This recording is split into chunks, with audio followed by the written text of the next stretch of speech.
안녕하세요. 양자코인TV 11월 23일 방송입니다. 이번 주 양자주 주가도 지난주에 이어서 계속 좋지 않은 한 주였고요. 9월 중순경부터 있었던 주가의 상승분을 대부분의 양자주가 거의 반납을 한 상태입니다. 양자주에 투자를 하시는 분들이라면 애매한 포지션보다는 선택을 분명히 하셔야 한다고 생각이 드는데요. 어차피 양자주의 단기적인 움직임을 예측하는 것이 어렵다면 주가의 단기 변동성을 이겨내셔야 한다고 생각이 되고요. 이렇게 단기적인 변동성과 예상치 못한 하락이나 폭락에 대한 리스크를 감당하기 어려우신 분들은 안전 자산으로의 비중을 조절하는 것이 현명한 선택이라고 생각이 됩니다. 양자주 주가는 이렇게 큰 폭으로 하락을 하더라도 시간이 지나서 때가 되면 어떤 작은 호재로도 큰 폭의 상승을 보여줄 것으로 예상이 되고요. 그 상승의 폭은 지금의 하락폭을 넘는 수준이 될 수도 있다고도 보이는데요. 단기적인 변동성을 예측하는 것은 크게 의미가 없기 때문에 최근의 하락에 너무 반응하기보다는 차분히 이후의 상황을 지켜보는 것이 좋다고 보이고요. 물론 그 반대의 상황에 대해서도 대비를 하시는 것이 좋다고 보여집니다. 양자주에 대한 투자는 쉽지가 않습니다. 다시 한번 말씀을 드리고 싶고요. 단기적인 변동성을 감당하셔야 한다는 말이 빈말이 아니라 새겨야 할 말이라고 생각이 되고요. 그것이 쉽지 않다는 것은 최근의 주가를 봐도 알 수가 있다고 다시 한번 말씀드리고 싶습니다. 추가로 이번 주 주가의 주요 하락 요인을 잠시 간략히 보면요. 양자주 자체에 문제가 있었다고 보기는 어렵고요. 최근 미국 증시를 둘러싼 대외 변수가 그렇게 좋은 편이 아니기 때문에 주가에 악영향을 주고 있다고 볼 수 있는데요. 특히 금리 정책이 영향을 많이 주고 있고요. 9월 초에 금리에 대한 긍정적인 발언이 양자주 주가 상승의 트리거가 되었듯이 최근에 미국 경제 정책과 금리 정책이 부정적인 시선으로 바뀌면서 급격히 하락을 했다고 보여집니다. 초대형 기술주들의 급격한 차익 실현이 양자주와 같은 성장주에 하방 압력을 가했다고 보는 의견도 있지만 그보다는 금리 정책 불확실성이 더 크다고 보이고요. 이번 주 연준 인사들의 발언과 경제 지표들이 혼재가 되면서 투자자들이 기대했던 조기 금리 인하 시점이 불투명해졌고 금리가 높은 수준으로 더 오래 유지될 수 있다는 우려가 다시 부각이 되면서 미래 이익의 현재 가치가 낮아지는 성장주와 위험 자산에 대한 투자 심리가 위축이 되었다고 보여집니다. 그리고 그 중에서도 양자주가 큰 영향을 받은 것이 파악이 되는데요. 다만 아직 미국 금리는 고금리 정책을 유지하고 있기 때문에 기본적인 방향은 금리 하락에 대한 방향을 가리키고 있다고 생각이 되고요. 그렇기 때문에 경제 정책과 금리에 대한 경고와 주의에 대한 시그널 발언으로 생긴 이번 하락에 너무 민감하게 반응할 필요는 없다고 판단이 됩니다.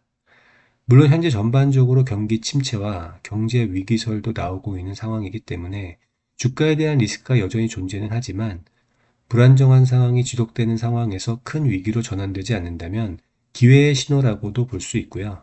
기본적인 방향성을 기준으로 현재 시점을 본다면 중장기적으로는 그렇게 나쁘지 않은 상황으로 생각이 됩니다. 주가에 대한 얘기는 여기까지 하고요. 이어서 실스카에 대한 소식들 간략히 살펴보도록 하겠습니다. 우선 2025년 11월 21일에 가동을 시작할 예정인 미국 기반의 포스트 양자 신뢰 루트 포스트 퀀텀 ROT 서비스 출시를 발표했다는 소식이 있습니다. 이 인프라는 미국 기업과 정부 기관이 미국 내에서 양자저항 디지털 ID와 PKI 공개키 인프라 서비스를 발급하고 검증할 수 있도록 설계되었다고 하는데요. 이 플랫폼은 실스크의 INEA 플랫폼을 확장해서 구축되었다고 하고요. 사물 인터넷, 산업 제어 시스템, 통신을 위한 로컬 제어 방식의 양자 보안 인증서 발급, 하드웨어 기반 장치 프로비저닝을 제공하도록 설계가 되었다고 합니다. 중요한 것은 NIST PQC 표준을 준수하고 있다는 점이고요. 실시크의 퀀텀 실드 QS7001 PQC 하드웨어 플랫폼과도 완벽하게 통합이 된다는 점인데요. 국가 사이버 보안과 디지털 주권을 강화하기 위해서 메이드 인 USA 전략으로 추진되고 있는 사안이고요. 이 인프라를 활용해서 YG셋이 추진하는 사업을 지원하고 보안을 강화해서 우주와 지상 네트워크에 대한 양자 이후 시대를 준비할 예정이라는 소식입니다. 두 번째 소식으로는 최근에 이더리움 공동 창립자 비탈릭 부테린이 양자 컴퓨터로부터 현재 암호화폐의 암호화 시스템이 심각한 위협에 임박하고 있다고 경고했다고 하는데요. 이 소식에 이어서 실세크가 각 기업들이 양자 복원력이 있는 보안 조치를 시급히 도입해야 한다는 것을 강조했다는 소식입니다. 부테리는 2030년까지 기존의 암호화를 무력화할 수 있는 양자 머신이 등장할 가능성이 20%에 달할 것으로 예상했다고 하는데요. 이더리움 커뮤니티가 양자 저항 기반으로 전환을 시작해야 한다고 촉구했다고 하고요. 이에 대해서 실스크 CEO인 카를로스 모레이라는 포스트 양자 시대를 준비해야 할 시점이라고 강조를 하면서 전환에는 수년이 걸릴 것이라고 덧붙이기도 했습니다. 실스크는 포괄적인 포스트 양자 암호화폐 보호 로드맵을 적극적으로 개발하고 있다고 밝히기도 했고요. 양자 시대 디지털 보안을 강화하기 위해서 퀀텀 실드 QS7001과 같은 하드웨어 솔루션을 제공하고 있다고 밝히기도 했는데요. 현재 실스크는 자매 회사인 실코인을 통해서 양자 저항 알고리즘을 자사의 결제 인프라에 통합한다고 하고요. 암호화폐 거래에 대한 높은 수준의 디지털 신뢰를 보장하고 있다고 언급하기도 했습니다. 실스크는 이미 암호화폐 보안에 대해서 작년 이전부터 준비해 오고 있었죠. 이 분야에서는 앞서 있는 만큼 이 시장이 개화가 된다면 수혜를 받는 양자 보안 회사가 될 것으로 기대가 되고요. 아직 본격적으로 이 시장이 열리지 않은 만큼 많은 기회가 있을 것으로 예상이 됩니다. 다음 소식으로는 실스크가 쿼블리라는 회사와 함께 대규모 양자 컴퓨팅을 위한 보안 시스템 개발에 협업을 했다는 소식도 있는데요. 실스크의 포스트 양자 보안과 ROT 기술을 쿼블리의 시모스 실리콘 스핀 큐비트 플랫폼과 결합을 해서 양자 저항 보안을 초기 설계 단계부터 미래의 대규모 양자 플랫폼에 기본적으로 내장할 수 있는 방법을 정의할 계획이라고 합니다. 차량의 내장형 내비와 블랙박스를 달듯이 양자 보안 시스템을 양자 플랫폼의 디폴트로 내장하는 계획으로 해석이 되고요. 이러한 기술 개발을 통해서 미국 시장에서의 입지를 강화해 나갈 것으로 예상이 되는데요. 표준 웨이퍼에서 수백만 개의 고성능 실리콘 스핀 큐비트를 제조하게 하면서 대중적인 양자 시대에 기여한다고도 발표한 것을 볼 수 있고요. 대중적인 양자 시대로 나아가는 확장 가능한 길을 열기 위한 협력으로 평가해 볼 수 있을 것 같습니다. 협업이 성공적으로 진행이 된다면 실스크에게 상당한 수익을 줄 수 있는 비즈니스 모델이라고 생각이 되는데요. 다만 아직은 대량 생산 체제를 갖추기에 많은 시간이 걸리는 것을 고려한다면 당장의 이익에는 큰 성과는 없을 것으로 평가할 수 있을 것 같습니다. 마지막 소식으로는 실스크가 2025년 매출 전망을 확정하고 2026년에 강력한 성장 전망을 예상한다고 발표한 소식인데요. 9개월 동안 작년 같은 대비 41% 증가한 매출 실적을 보여줬고요.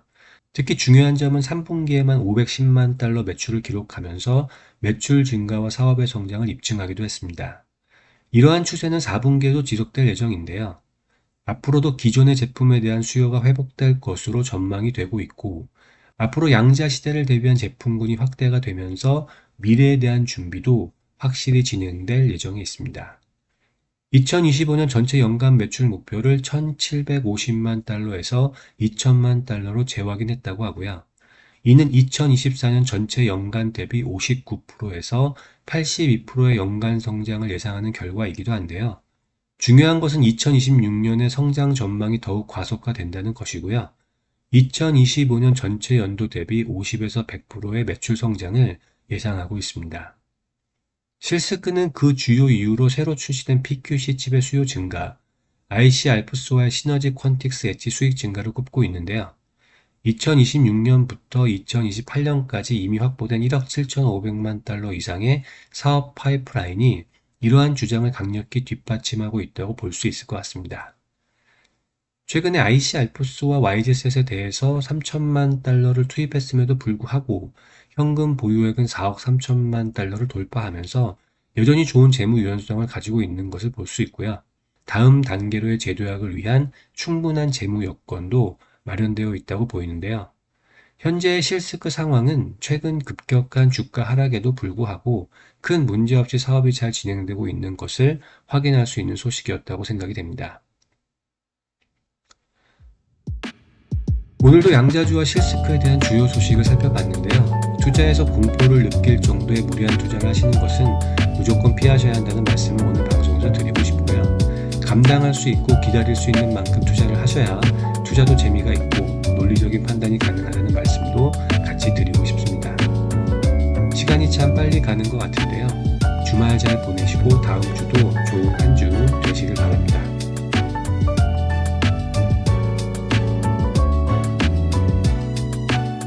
오늘도 시청해주셔서 감사드리고요. 다음 시간에 또 찾아뵙도록 하겠습니다.